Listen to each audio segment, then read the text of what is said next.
جو کہ بین الدفتین جمع ہو کے نبی کریم کے زمانے میں تھا، مولا کائنات نے اس کی حفاظت کی اور اپنے دور حکومت میں اس کو عام کیا۔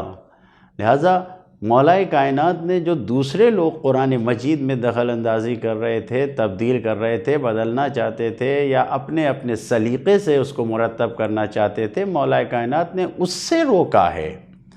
باقی اس میں مولا کائنات نے اپنی طرف سے کوئی قرآن نہیں پیش کیا، یہ وہی قرآن ہے مولا کائنات نے امانت داری کے ساتھ عوام کی خدمت میں پیش کیا ہے کہ جو نبی کریم کے زمانے میں جمع ہو چکا تھا۔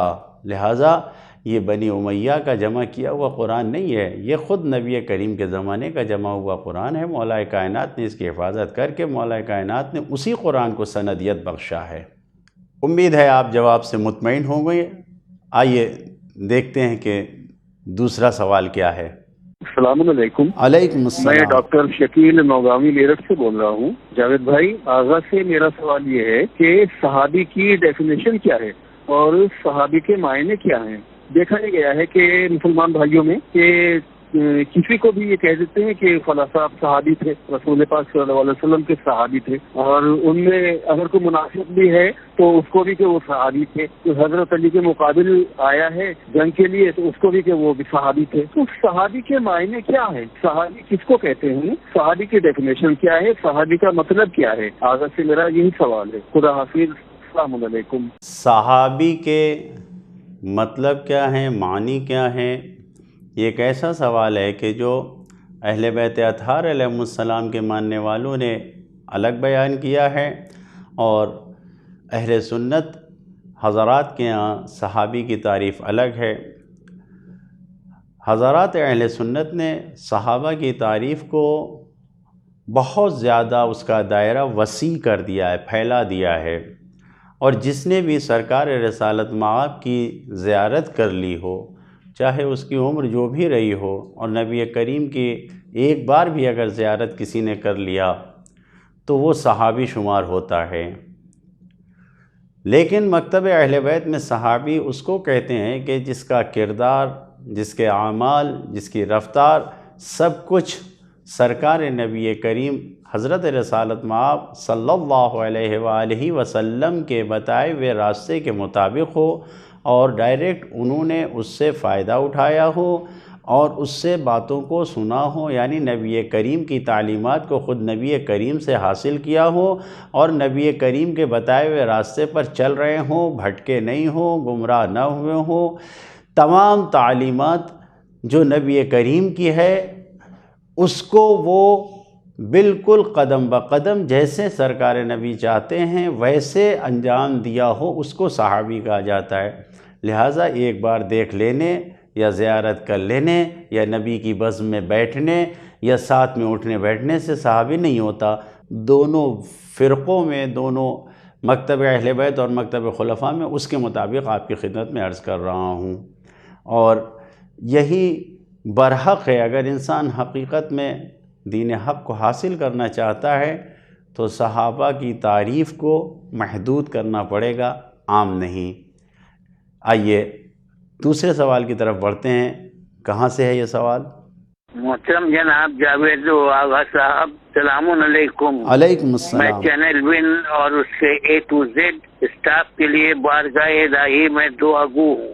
میں کولکتہ سے انعام بھائی بول رہا ہوں۔ چند سوالوں کا سوال ہے۔ پہلا سوال یہ ہے کہ سورہ توبہ میں تو 10 آیتوں تک کے لیے بسم اللہ الرحمن الرحیم نہیں پڑھنا ہے، جسے سورہ برات کہتے ہیں، لیکن سورہ توبہ کی آخری آیت میں سے کہیں سے بھی تلاوت کرنا چاہیں تو کیا بسم اللہ الرحمن الرحیم نہیں پڑھ سکتے؟ دوسرا سوال یہ ہے کہ جیسے اہل سنت حضرات کے کیلنڈر میں ہے کہ صبح سحری کا وقت ختم، فجر کا وقت شروع، یعنی 4:25 پر سحری کا وقت ختم اور فجر کا وقت شروع ہو گیا، حضرات اپنے شروع ہو گیا، تو کیا میں اس وقت نماز پڑھ سکتا ہوں فجر کی، جبکہ اہل سنت حضرات اپنے ہی وقت معین سے لگ بھگ 8 گھنٹے بعد اذان اور لگ بھگ 8 گھنٹے بعد نماز پڑھتے ہیں. برائے مہربانی اس کی وضاحت کر دیں تو نوازش ہوگی. فقط آپ لوگوں کا انعام کولکتہ سے. سورہ توبہ میں بسم اللہ کا کیا حکم ہے، یہ سوال ہے.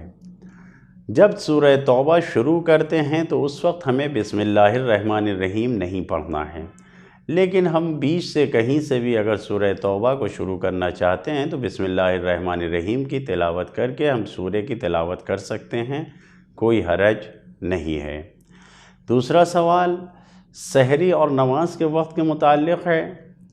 دیکھیے، اذان صبح سے لے کر اذان مغرب تک کا روزہ ہمیں رکھنا ہے. یہ ہم نے لوگوں کی، عوام کی آسانی کے لیے، جو بہت زیادہ دقیق نہیں ہے، جو بہت زیادہ سمجھنے میں مشکل جن کو ہوتی ہے، ان کے لیے یہ کہا گیا کہ مثلا ترک سحر ختم کرنے کا یہ وقت ہے اور اذان کا یہ وقت ہے. 2-4-5 منٹ کا وقفہ دے دیا، لیکن حقیقت یہ ہے جو اذان کا وقت ہے وہی ترک سحری کا وقت ہے. مثال کے طور پر 4:30 بجے اذان صبح کا وقت ہے تو 4:30 ہی بجے سحری ختم کرنے کا بھی وقت ہے. اب آپ 4:30 بجے سحری ختم کیجئے اور اسی وقت اذان دیجئے اور اذان دیجئے آرام سے. 2-4-5 منٹ کے بعد آپ اپنی نماز کو پڑھ لیجئے. بہرحال یہ مکتب اہل بیت میں اور شیعہ اثنا عشری طریقے سے میں آپ کو بتا رہا ہوں. برادران ایمانی اور برادران اسلام کے نزدیک الگ الگ جگہوں پر الگ الگ وقت پہ نماز اور اذان کا وقت ہوتا ہے، اور اس کے بارے میں اس علاقے کے جہاں پہ اذان ہو رہی ہو اس سے اگر منظم کر لے آدمی تو پڑھ سکتا ہے، ورنہ حکم یہ ہے کہ اذان ہونے کے بعد ہمارے علماء نے یہ کہا ہے کہ 2-4-5 منٹ کے بعد آپ نماز کو پڑھ سکتے ہیں. احتیاطاً 5 منٹ اذان کا وقت گزر جائے اور آپ نماز پڑھ لیجئے. آئیے دیکھتے ہیں کہ اگلا سائل کون ہے اور کیا سوال ہے. السلام علیکم. علیکم میں السلام. عرفان بات کر رہا ہوں احمد نگر پاتھرڈی سے. میرا سوال یہ تھا کہ اگر کوئی مولانا اپنے زبان سے گالی دے یا پھر کچھ ایسی بات کرے تو اس کی مولویت کتنی صحیح ہے؟ تو مجھے یہی جاننا تھا، اس لیے میں نے آپ کو کال کیا تھا. اور چینل وین والے اتنا اچھا سکھاتے ہیں کہ یہ ہم کہیں سیکھ نہیں سکتے. تو آپ کا بھی شکریہ. السلام علیکم. آپ کا بھی شکریہ، تمام ناظرین کا شکریہ. یقیناً جو کچھ یہاں سے پیغامات دیے جاتے ہیں اگر اس سے ہدایت ہو رہی ہے تو ہم اللہ کی بارگاہ میں شکر گزار ہیں. اور عرض یہ کرنا ہے کہ اگر کسی انسان نے نعوذ باللہ گالی بکا، نبی کریم کے اخلاق اور اہل بیت اطہار علیہ السلام کے اخلاق سے بہت دور کی بات ہے کہ انسان کی زبان سے گالی نکلے. صاحبان ایمان میں سے اگر کوئی مومن گالی بکے، یہ گناہ ہے، حرام ہے فحش زبان پر لانا. شب رسد کہ اگر کوئی عالم، کوئی مولوی اگر ایسا کرے، یقیناً یہ اس کا ذاتی فعل ہے، اس کی وجہ سے اس کو عذاب ملے گا، اس کی معنویت اور روحانیت میں کمی ہو جائے گی. لیکن ایسا نہیں ہے کہ جو اس نے علم حاصل کیا ہے، جو اس کے جسے ہم مولویت کہتے ہیں، اس پہ کوئی اثر ہو، ایسا نہیں ہے. لیکن ہر انسان کو احتیاط کرنا چاہیے، خصوصاً جو قوم کے ذمہ دار ہیں ان کو احتیاط کرنا چاہیے اور اپنے اوپر حرام قرار دینا چاہیے. کوئی زبان سے ایسا لفظ نہ نکلے جس کو شریعت نے حرام قرار دیا ہو. امید ہے آپ جواب سے مطمئن ہوں گے.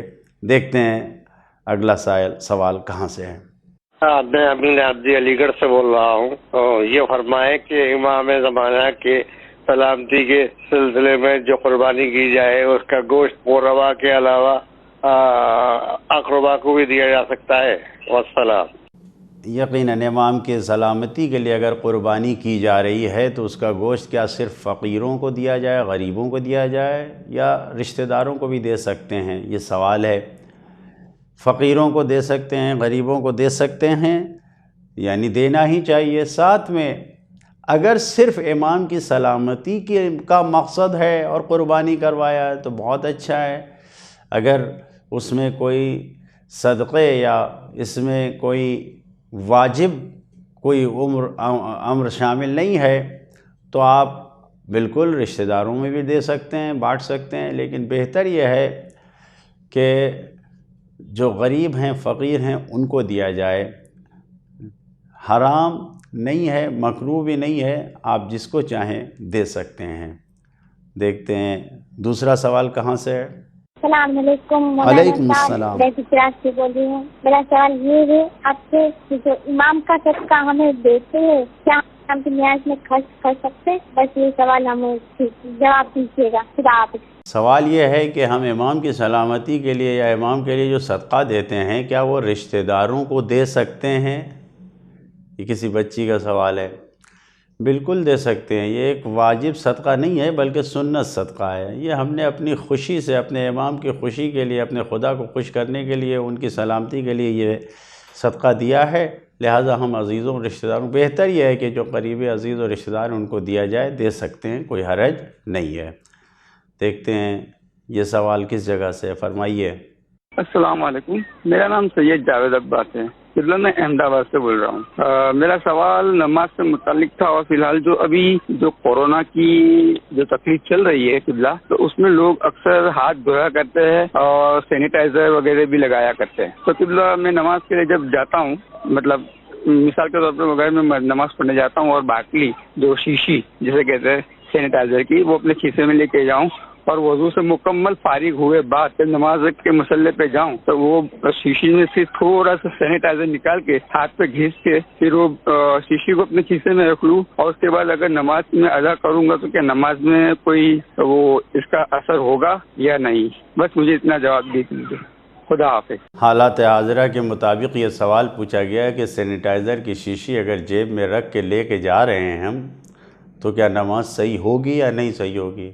بالکل نماز صحیح ہے، کوئی حرج نہیں ہے. سینیٹائزر وضو کے بعد آپ کے ہاتھ میں لگا بھی ہوا ہے، آپ نے اس سے ہاتھ پوچھا ہے اور آپ نماز پڑھنے گئے تو نماز صحیح ہے آپ کی. اور جیب میں رکھی ہوئی شیشی آپ کے پاس جو ہے اس کو رکھنے سے بھی کوئی نماز پہ اثر نہیں پڑے گا. فرمائیے آپ کا کیا سوال ہے؟ جی میرا نام ہے سید علی عباس اور میں مرشدآباد شہر سے ہوں. یہ میرا مسئلہ یہ ہے کہ آج کل کے دور پر جو فیشن چلا ہے ٹیٹو کا، تو کچھ میں نے جہاں تک مجھے علم ہے کہ آئمہ کا یا پھر کوئی بھی جاندار کا ٹیٹو ہم نہیں بنا سکتے، تو کیونکہ اس کے لیے کوئی جانور کا ٹیٹو بھی ہماری نماز جائز نہیں ہوگی، اور آئمہ کا بنانے کے لیے یا پھر کوئی آیت چھپنے کے لیے تو ہم کو باوضو اینی ٹائم پاک صاف رہنا پڑے گا، تو وہ بھی شاید جائز نہیں ہوگا. اس کے علاوہ بھی ہم کوئی الفابیٹ یا پھر کوئی ایسی بناوٹی ہم بنا سکتے ہیں؟ ٹیٹو کے بارے میں آپ کا سوال ہے کہ یہ بنا سکتے ہیں یا نہیں بنا سکتے ہیں. معمولی طور پر جو ٹیٹو بنتا ہے جسے خالکوبی کہتے ہیں فارسی میں، اس کی اجازت علماء نے دی ہے، لیکن خیال رہے کہ اگر خواتین بنا رہی ہیں تو نامحرم کی نگاہ اس پر نہیں پڑنی چاہیے، اور نہ ہی نامحرم کا ہاتھ جسم میں لگنا چاہیے. اور اگر مرد اور لڑکے بنا رہے ہیں تو بنانا صحیح ہے، لیکن میں اخلاقی طور پر آپ حضرات کی خدمت میں عرض کرنا چاہتا ہوں، خصوصاً ان جوانوں سے کہنا چاہتا ہوں جو اس مغربی کلچر کے بہاؤ میں آ کے بہے جا رہے ہیں، ان سے میری التجا ہے اہل بیت اطہار علیہم السلام کو اپنا نمونہ اور آئیڈیل بنائیے، ایسے لوگوں کو نہیں جو اپنے جسم کی نمائش پر طرح طرح کے دھبے اور نشانات بناتے ہیں. اہل بیت اطہار علیہ السلام ان فالتو کاموں سے ہمیں منع کرتے ہیں. لہٰذا نماز صحیح ہو جائے گی، وضو صحیح ہوگا، لیکن ایک سچے اہل بیت کے چاہنے والے، ایک سچے مسلمان کی شان کے خلاف ہے کہ ان چیزوں کو وہ بنائے اور اس طریقے کے فیشن میں الجھے. میں خاص کر کے جو یورپ اور امریکہ کے جوان ہیں اور جو ہمارے اس پروگرام کو دیکھ رہے ہیں، ان سے میری التجا اور التماس ہے، آپ اپنا اسلامی کلچر اپنائیں اور آپ غیروں کے کلچر کو نہ اپنائیں. خدا کے لیے خدا سے دعا کرتے ہیں کہ ہمارے جوانوں کو دین اسلام کے مطابق عمل کرنے کی توفیق عطا فرمائے. فرمائیے اگلا سوال کیا ہے؟ السلام علیکم. میں تصدیق حسین بول رہا ہوں کشمیر سے. میرا سوال ہے کہ سر آج جو ہم سینیٹائزر یوز کرتے ہیں نا اپنے ہاتھوں میں, الکوہولک سینیٹائزر, وہ کس حد تک صحیح ہے جناب؟ السلام علیکم. عرض کیا میں نے, سینیٹائزر لگانے سے نماز صحیح ہے, کوئی حرج نہیں ہے, وضو بھی صحیح ہے. سینیٹائزر میں جو الکوہل ہے یہ پاک ہے. اگر خود سے نجس نہیں کیا انسان نے تو یہ کمپنی سے بن کے آ رہا ہے, پاک ہے اور اس کا استعمال جائز ہے. آئیے دیکھتے ہیں دوسرا سوال کہاں سے ہے, کیا ہے. السلام علیکم, میں ویسٹ بنگال کلکتہ سے بول رہا ہوں. میرا نام شیخ شہادت ہے. میرے کوشچن یہ ہے کہ اللہ سے چھوڑ کے کسی اور سے مانگنا جائز ہے یا ناجائز ہے؟ یہ سوال یہ پوچھ رہے ہیں کہ اللہ تعالیٰ کو چھوڑ کر کسی اور سے کچھ مانگا جا سکتا ہے, یعنی خدا کے علاوہ کسی اور سے ہم کچھ مانگ سکتے ہیں. مثال کے طور پر اللہ کے مقرب بندے جو ہیں, مثال کے طور پر نبی کریم کے سامنے جا کے ہم کہہ سکتے ہیں کہ ہماری مشکل کو آسان کر دیجئے. یہ سوال ہے. مکتب اہل بیت اور مسلمانوں کا بنیادی عقیدہ یہ ہے کہ اللہ تعالیٰ کے پاس پہنچنے کے لیے قرآن مجید کی روشنی میں ہمیں وسیلے کی ضرورت ہے. وابتغوا الیہ الوسیلہ, خدا کی طرف پہنچنے کے لیے وسیلہ طلب کرو, بغیر وسیلے کے عمل نہیں ہوگا.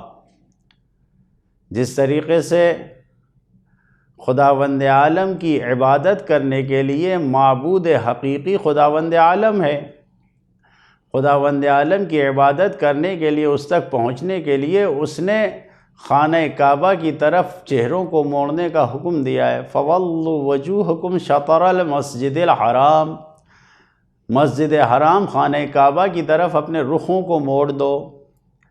انصاف سے بتائیں صاحبان عقل, کیا خانہ کعبہ کے پتھر اور دیواریوں میں خدا رہتا ہے؟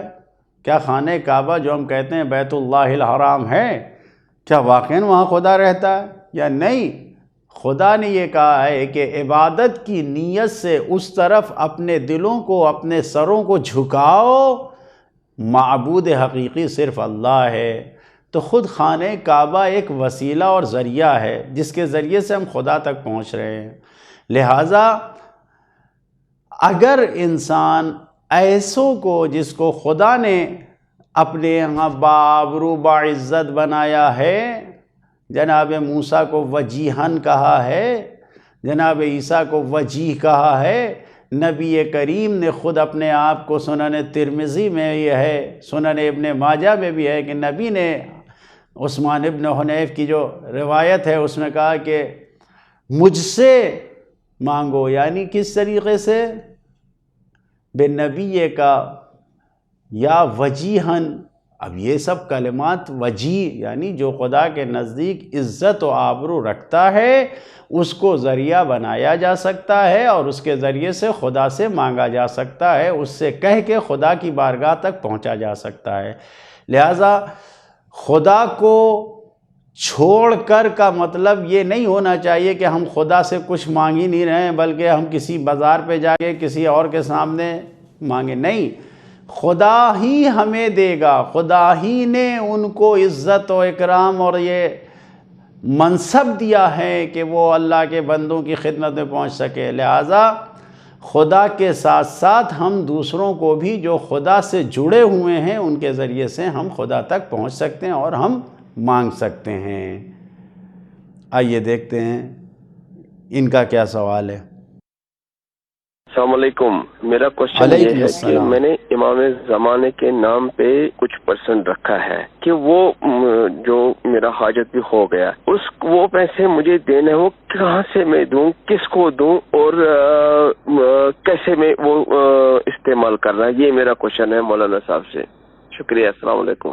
آپ نے امام کے لیے جو کچھ پرسنٹیج رکھا ہے, جو اماؤنٹ رکھا ہے, وہ آپ پوچھ رہے ہیں کہ کس کو دوں. اگر آپ کے شہر میں آپ کے پاس کوئی حقدار غریب پایا جاتا ہے, اہل بیت کا چاہنے والا ہے, تو آپ اس کو دے دیجئے. اور اگر آپ ایسی جگہ پہ ہیں جہاں پر آپ کے سامنے کوئی ایسا نہیں ہے, ماشاءاللہ سب کھاتے پیتے ہیں, کوئی غریب فقیر نہیں ہے, تو آپ چینل ون کے اکاؤنٹ میں بھیج کر بتا دیجئے کہ یہ اماؤنٹ کس مد کا ہے, یعنی آپ لکھ دیجئے چینل ون کے اکاؤنٹ میں بھیج کر کہ یہ امام زمانہ کی امانت ہے، رقم ہے، امام زمانہ کے لیے میں نے رکھا ہے، تو یہاں پر جو حقدار ہیں ان تک پہنچا دیا جائے گا۔ کیا سوال ہے؟ سر میں میرٹھ سے بول رہا ہوں، تنویر حسین۔ سر میری کوشچن یہ ہے کہ ہمارے جو بھائی ہیں ماں کا احترام نہیں کرتے اور بدتمیزی سے بولتے ہیں، ان کا روزے میں سر کیا حساب ہوگا؟ سر میں تنویر حسین میرٹھ سے بول رہا ہوں۔ السلام علیکم۔ علیکم السلام تنویر صاحب، یقیناً آپ کا سوال عظیم ہے۔ انسان اگر دنیا اور آخرت دونوں جگہ کی کامیابی اور بھلائی کو چاہتا ہے تو ماں اور باپ کا احترام کرنا واجب ہے۔ اگر انسان دنیا میں بھی ذلیل و خوار اور رسوا ہونا چاہتا ہے تو ماں اور باپ کا احترام نہ کرے، اور آخرت میں تو اس کے لیے بدترین عذاب جہنم ہے ہی۔ جو انسان اپنے والدین کا احترام نہیں کرتا، بخصوص اپنی ماں کا احترام نہیں کرتا، اس کے لیے سوائے لعنت و پھٹکار کے دنیا اور آخرت میں نقصان اور گھاٹا اٹھانے کے کچھ بھی نہیں ہے۔ ظاہر میں شیطان جو بھی ہمارے دلوں میں ڈال دے کہ ہم احترام کریں نہ کریں، ہماری زندگی تو اچھی گزر رہی ہے، لیکن یقین جانیے یہ زندگی صرف لعنت سے بھری ہوئی ہے۔ یہ خدا سے دور کرنے کا ذریعہ ہے اگر انسان اپنے والدین کا احترام نہیں کرتا۔ لہذا والدین کا احترام کریں۔ دنیا میں جتنے انسان کامیاب ہوئے ہیں ان کے ساتھ ان کے والدین، ان کی ماں کی دعا تھی۔ جتنے انسان ناکام ہوئے ہیں وہ سب وہی ہیں جن کے ساتھ ان کے ماں باپ کی دعا نہیں تھی۔ لہٰذا ماں باپ کا احترام کرنا واجب ہے۔ آخرت سے پہلے دنیا میں ہی عذاب میں انسان مبتلا ہو جائے گا اگر ان کی بے احترامی کرے گا۔ دیکھتے ہیں دوسرا سوال کہاں سے ہے۔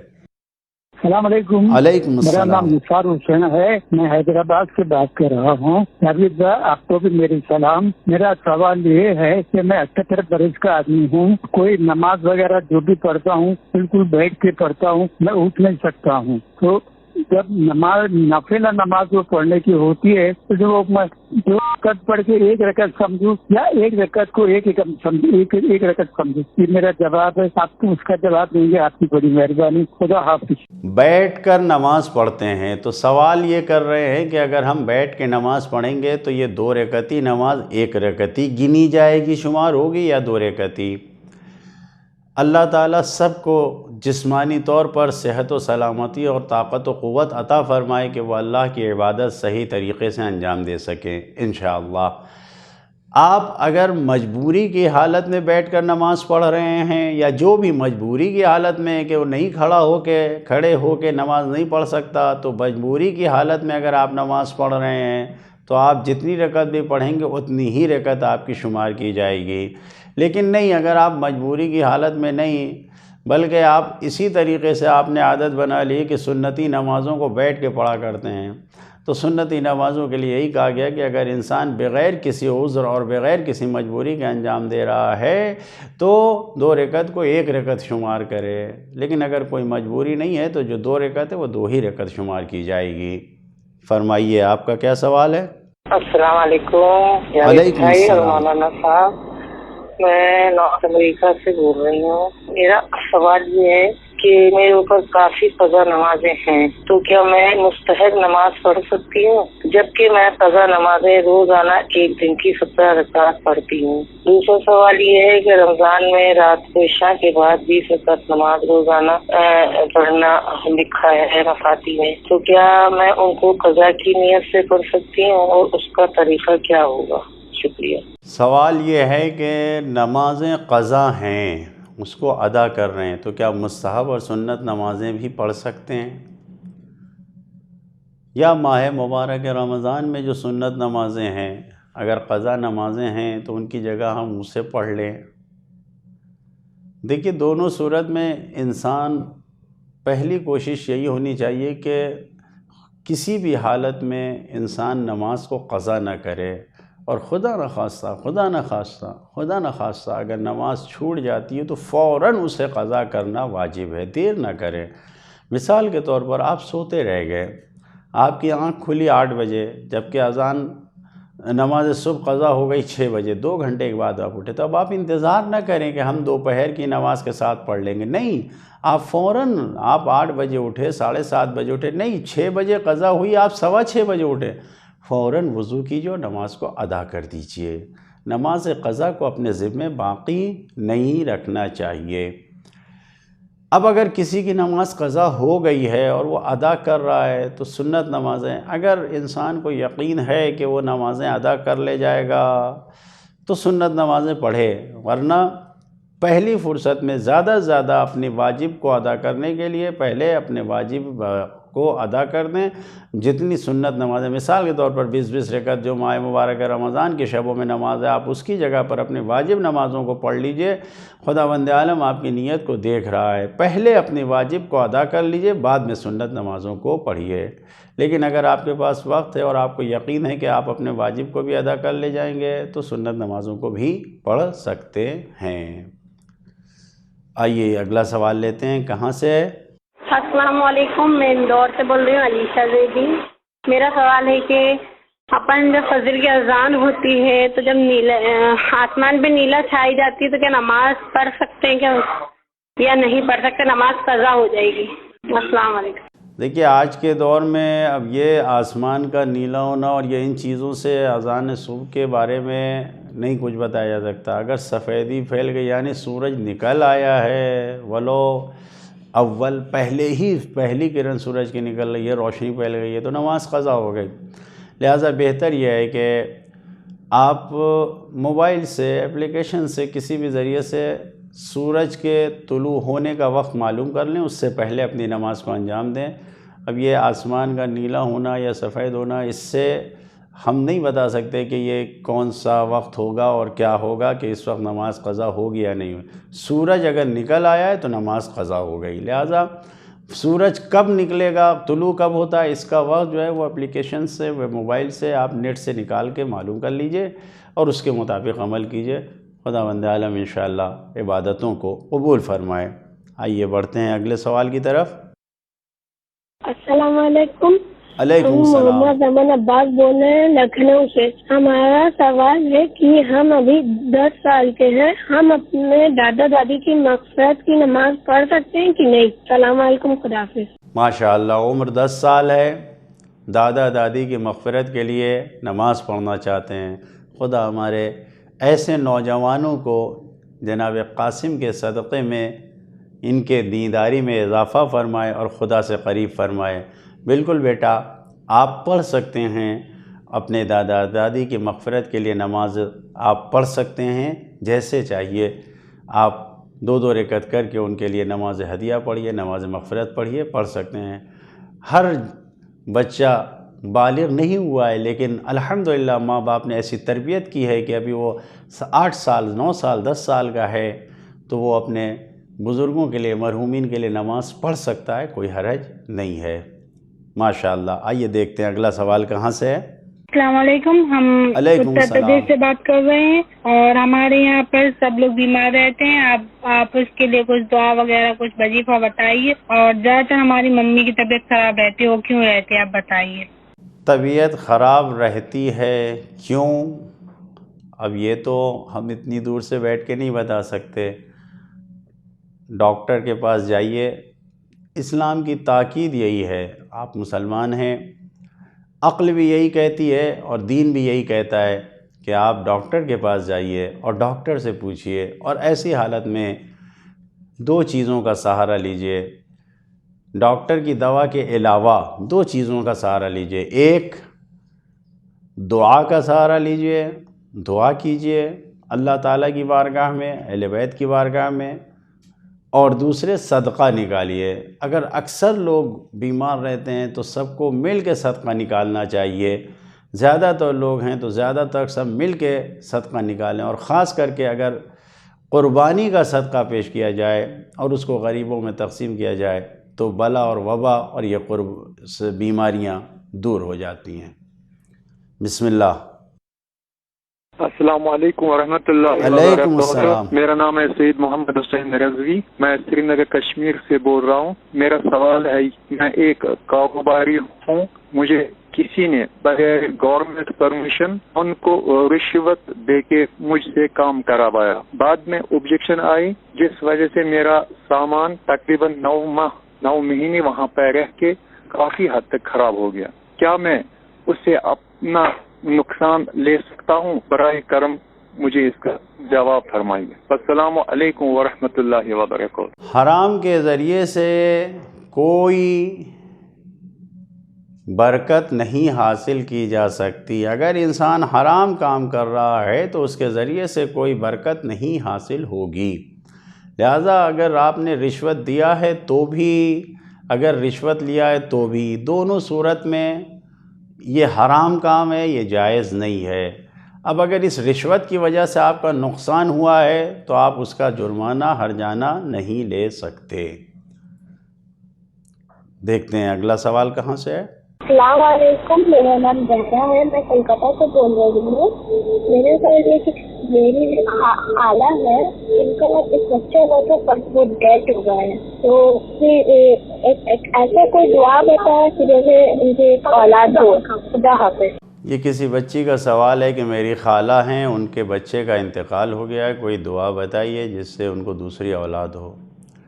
ہم دعا کرتے ہیں کہ خداوند عالم ان کو اولاد صالح اور نیک عطا فرمائے، اور ساتھ میں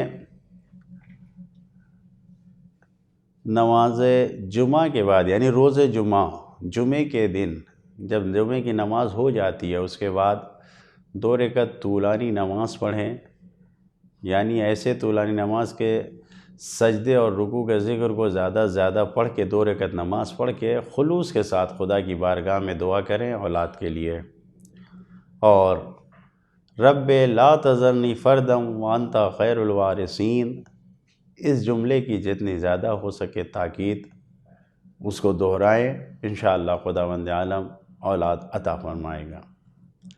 دیکھتے ہیں یہ سوال کہاں سے ہے۔ میں جموں کشمیر سے بول رہا ہوں، مدثر احمد صوفی۔ مجھے حال ہی میں ٹرانسپلانٹ ہوا ہے کیونکہ میری کڈنی جو تھی وہ بینا دیوی نہیں تھی، اور میرا جو مدر کا کڈنی تھی اس کے خامد کو دے دی، کیونکہ اب میں نے کڈنی لی ہے ان سے، وہ تو غیر مسلم ہیں، تو اب اس میں کیا یہی کہنا تھا کہ یہ ٹھیک ہے یا غلط۔ مدثر احمد صوفی، میں جموں کشمیر سے بول رہا ہوں۔ کسی غیر مسلم کی کڈنی ہم کو ڈونیٹ کی گئی ہے، ملی ہے، بہرحال ہم مسلمان ہیں، ہمیں ملی ہے، تو یہ صحیح ہے غلط ہے؟ صحیح ہے، اس میں کوئی حرج نہیں ہے۔ اگر آپ نے کسی غیر مسلم کی جان بچائی تو بھی صحیح ہے، اگر آپ کی جان کسی غیر مسلم نے بچائی تو بھی صحیح ہے۔ انسان کی جان بچانا واجب ہے، اور یہ عمل اگر جائز طریقے سے اور حکومت کے قانون کے مطابق اور ڈاکٹری اصولوں کے مطابق انجام پا رہا ہے تو صحیح ہے، اور اس میں کوئی حرج نہیں ہے۔ بسم اللہ، فرمائیے آپ کا کیا سوال ہے۔ السلام علیکم، میں آسام سے بول رہی ہوں، میرا عمر 40 سال ہے، میرا 2 لڑکا ہے، ایک 30 کا اور ایک 25 کا، لیکن یہ 2 لڑکا مل کے میرا ساتھ استغفر اللہ، دونوں لڑکا مل کے میرا ساتھ زنا کرتا ہے، وہ بھی انجیکشن کھلا کے اور ٹیبلٹ کھلا کے، جو نیند آتا ہے میرا، پھر بھی میرا تھوڑا تھوڑا یاد آیا اور ایک دن پکڑ کیا، اس کے بعد میں کیا کروں؟ دنیا میں زندہ رہوں یا مر جاؤ یا دونوں کو مار دوں؟ آپ لوگ ایک اپائے بات بتائیے۔ السلام علیکم، خدا حافظ۔ استغفر اللہ ربی واتوب الیہ۔ دنیا میں ایسے بھی حیوانوں سے پس انسان ہیں کہ جو کسی عورت کو دوا اور انجیکشن لگا کے 2 لڑکے زنا کرتے ہیں۔ استغفر اللہ ربی واتوب الیہ۔ بہت برا عمل ہے زنا، حرام کام ہے، اور اس سے معاشرہ اور سماج برباد ہو جاتا ہے۔ میں اپنی اس بہن سے یہی کہوں گا، یہ جو محترمہ ہیں یہ سوال کر رہی ہیں، اس کا حل ہم نہیں بتائیں گے۔ آپ ایسے لوگوں کو ذلیل و رسوا کرنے کے لیے، ان کے اعمال کی سزا دلانے کے لیے قانون کو اپنے ہاتھ میں نہ لیجئے کہ آپ مار دیجئے یا مر جائیے، بلکہ آپ کرمنل برانچ میں جا کے کرائم برانچ کی جو پولیس ہوتی ہے اس کو بتائیے۔ یہ ہمارے ملک کی پولیس آپ کی مدد کرے گی، اور پولیس سے مدد حاصل کر کے ان لوگوں کو بھی ذلیل کیجیے اور اپنی مشکل کا بھی حل نکالیے۔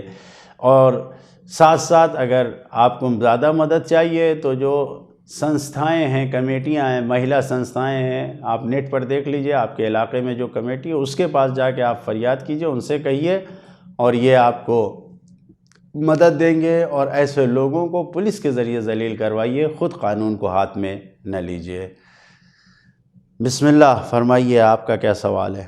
السلام علیکم مولانا صاحب، جاوید بھائی، میں علیکم السلام پاکستان سے بول رہی ہوں۔ اللہ آپ سب کو سلامت رکھ کے آپ کا پروگرام دیکھتے ہیں، بہت اچھا پروگرام ہے، بہت کچھ معلومات ہوتی ہے ہم لوگوں کو۔ میرا سوال یہ ہے کہ اکثر و بیشتر کبھی ایسا ہوتا ہے کہ فجر کی نماز قضا ہو جاتی ہے، صبح میں اٹھ پاتی ہوں، تو میں اگر جیسے 10 بجے تھی 9 بجے اٹھی تو اٹھ کر فوراً پڑھ سکتی ہوں؟ پلیز اس کا مجھے ضرور جواب دیجیے۔ اللہ حافظ۔ یہ ہمارے پڑوس کے ملک سے سوال آیا ہے۔ خدا کا شکر ہے کہ پیغام انسانیت کا استقبال پوری دنیا میں ہو رہا ہے اور اس چینل ون کے دیکھنے والے ہر جگہ موجود ہیں، خدا کا شکر ہے۔ اور آپ کا سوال یہ کہ دیر میں اٹھتی ہیں، کسی بھی وجہ سے نماز قضا ہو جاتی ہے، تو کیا اسی وقت پڑھ سکتے ہیں؟ بالکل واجب ہے، اسی وقت ادا کیجئے، اسی وقت پڑھیے، لیکن کوشش کیجئے کہ نماز صبح قضا نہ ہو۔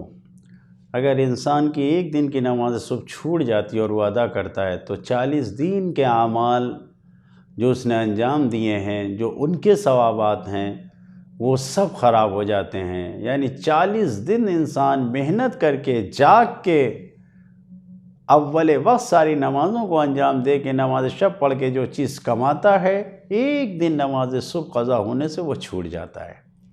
لہٰذا کوشش کیجئے رات میں جلدی سوئیے۔ اگر آپ ظہرین اور مغربین کو اول وقت میں انجام دیجئے تو علماء کا بیان یہ ہے کہ خود فرشتے صبح کی نماز کو آپ سے قضا نہیں ہونے دیں گے، آپ کی مدد کریں گے۔ خدا سے دعا کرتے ہیں کہ ہم کو اور آپ کو سب کو اول وقت پر اس کی عبادت انجام دینے کی توفیق عطا فرمائے۔ آئیے اگلا سوال سنتے ہیں، یہ کہاں سے ہیں؟ السلام علیکم، میں علی حسن بول رہا ہوں دبئی سے۔ جاوید بھائی، مولانا صاحب دونوں کو سلام۔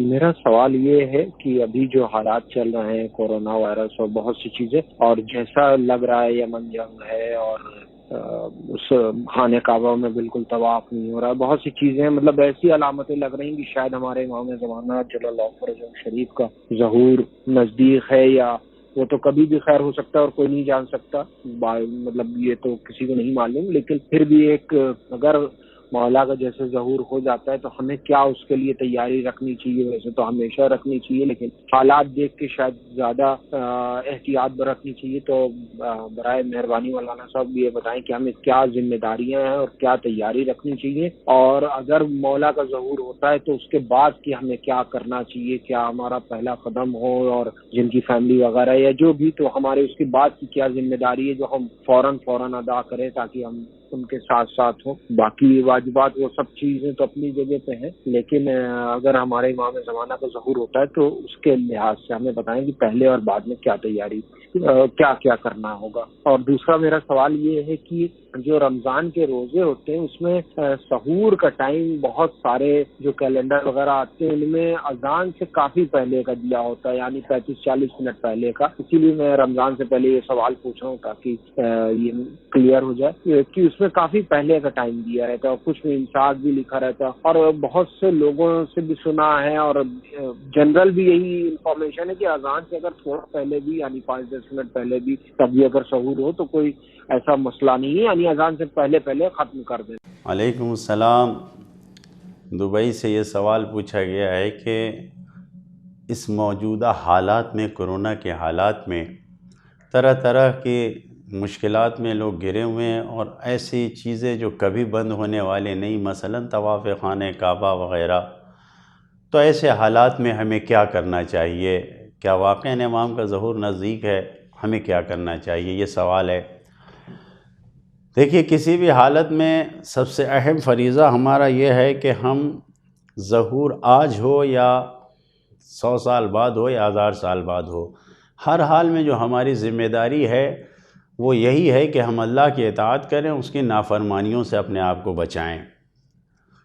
اگر مجھے نہیں معلوم آپ کی عمر کیا ہے، لیکن یقیناً جو لوگ جانتے ہوں گے انہیں یاد ہوگا 1989-90 کے قریب 91 میں جو ایک جنگ ہوئی تھی جسے خلیجی جنگ کہا گیا تھا، جب صدام نے کویت پر حملہ کیا اور پھر کویت کو بچانے کے لیے دنیا بھر کے ساری طاقتیں اکٹھا ہو گئیں، تو ایک خلیجی جنگ یا عالمی جنگ میں تقریباً تبدیل ہو گئی تھی، اور ایک عجیب گہما گہمی کا ماحول تھا اس زمانے میں۔ خصوصاً خلیجی ممالک میں بہت ہی زیادہ بے صبری و بے چینی تھی، ایران میں بھی بہت زیادہ۔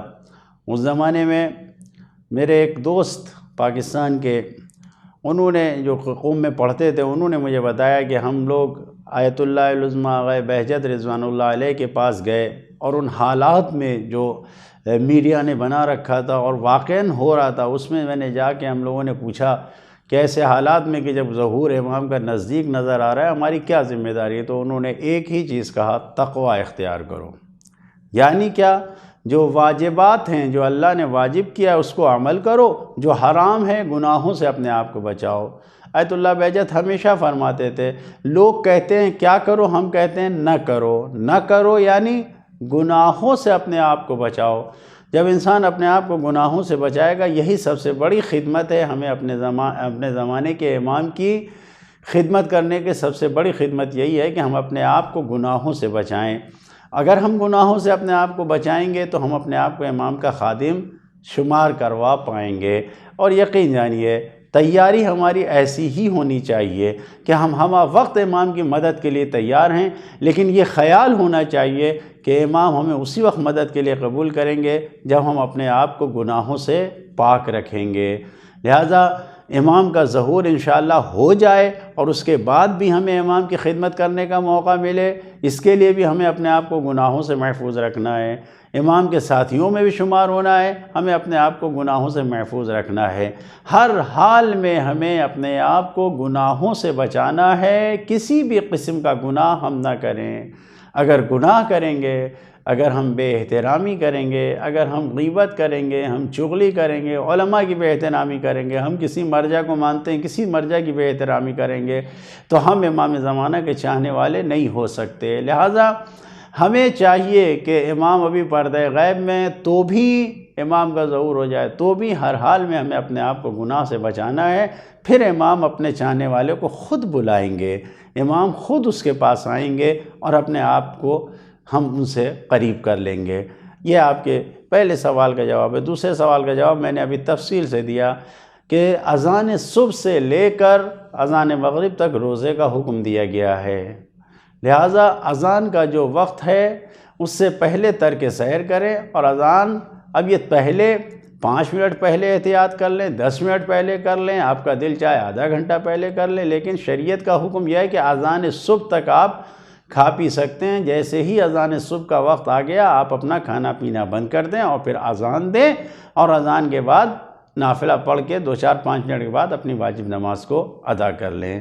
انشاءاللہ کہ آپ جواب سے مطمئن ہوں گے، اور اللہ سے دعا کرتے ہیں کہ ہم سب کو اپنے زمانے کی حجت کی خدمت کرنے کی توفیق عطا فرمائے۔ آئیے دیکھتے ہیں اگلا سوال کہاں سے ہے۔ السلام علیکم مولانا صاحب اور جاوید بھائی، میں نارتھ امریکہ سے بول رہی ہوں۔ میرا سوال یہ ہے کہ خمس کے جو مد ہوتی ہے تو اس میں سیم امام بھیج دیتی ہوں رات، اور جو سیم سعید ہوتا ہے وہ میں سعیدوں کو ہر مہینے دے دیتی ہوں، مہینے دیتی ہوں، اکٹھا نہیں دیتی ہوں، اور سیم امام جو میں اکٹھا بھیج دیتی ہوں۔ اب میں حساب تو گناہگار ہوں، پڑھی لکھی نہیں ہوں، کر نہیں سکتی ہوں۔ اگر میں زیادہ دے دوں سیم سید یا سیم امام زیادہ چلا جائے مولا کے نام کا تو کوئی گناہ تو نہیں ہے؟ کم کا تو مجھے پتہ ہے کہ گناہ ہے، مولا کا زیادہ سے زیادہ جانا چاہیے، صحیح جانا چاہیے، لیکن اتفاقاً گھر زیادہ چلا جائے، گناہگار قابل ہو جاؤں تو میں زیادہ دے دوں سیم سید یا سیم امام، تو اس میں کوئی گناہ تو نہیں؟ مجھے پھر اس کا جواب چاہیے پلیز۔ بہت بہت شکریہ، اللہ حافظ۔ علیکم السلام۔ آپ نے نارتھ امریکہ سے سوال کیا، ہم شکر گزار ہیں آپ کے۔ آپ ماشاء اللہ خمس نکالتی ہیں، الحمدللہ سیم امام مرجع تقلید کے ہاتھوں تک پہنچوا دیتی ہیں، سیم سادات آپ بانٹتی ہیں۔ اب سوال آپ کا یہاں پر یہ ہے کہ کم نکال لیں گے تو یہ گناہ ہے، اگر زیادہ نکالیں گے تو گناہ تو نہیں ہے؟ نہیں، بہت اچھا ہے، انسان کو احتیاط کرنا ہی چاہیے، اور جو رقم ہے اس سے زیادہ چلا جائے بہتر ہے، اور ہم زیادہ بھی نکالیں گے تو اس میں کوئی حرج نہیں ہے، ثواب کا ذریعہ ہے، اور تمام صاحبان ایمان کو خدا کی بارگاہ میں زیادہ سے زیادہ خرچ کرنا چاہیے، کہ اس کا ثواب دنیا میں بھی ہے، اس کا احساس دنیا میں بھی ہوتا ہے اور آخرت میں بھی اس کا ثواب بہت زیادہ ہے۔ آئیے دوسرا سوال سنتے ہیں، فرمائیے۔ السلام علیکم۔ علیکم میں السلام۔ نوا بول رہی ہوں لکھنؤ سے۔ مجھے آپ سے یہ پوچھنا ہے کہ آپ مجھے ایسی کوئی دعا بتا دیں جس سے میری بہن کا جلد سے جلد اولاد ہو۔ اس کی شادی کو 4 سے 5 سال ہو گئے ہیں لیکن ابھی کوئی اولاد نہیں ہوئی ہے۔ میری ممی بہت دعائیں کرتی ہیں اور زندہ امام کی نمازیں پڑھتی ہیں، دعائیں کرتی ہیں۔ آپ مجھے کوئی ایسی دعا بتائیں جس کا اثر جلد سے جلد ہو۔ یہ سوال یہ ہے کہ اولاد کے لیے دعا ہے، بہت سوال آتے ہیں، ابھی بھی پہلے بھی ایک سوال آیا تھا، پھر یہ سوال آیا ہے اور ممکن ہے اور بھی سوال ہو، تو غور سے سنیں۔ اگر ہمیں واقعاً اولاد کی طلب ہے تو سب سے پہلے ہمیں خدا کی بارگاہ میں دعا کرنا چاہیے کہ نیک اور صالح اولاد ہمیں دے جو ہماری مصلحت کے مطابق ہو۔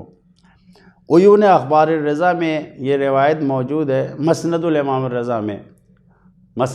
الرضا میں یہ روایت موجود ہے، مسند جو ہے اس میں امام حضرت علی نقی علیہ السلام کی خدمت میں کسی شخص نے آ کے سوال کیا، یا ابن رسول اللہ میرے پاس اولاد نہیں ہے، اولاد کے لیے کچھ نسخہ بتائیے کچھ۔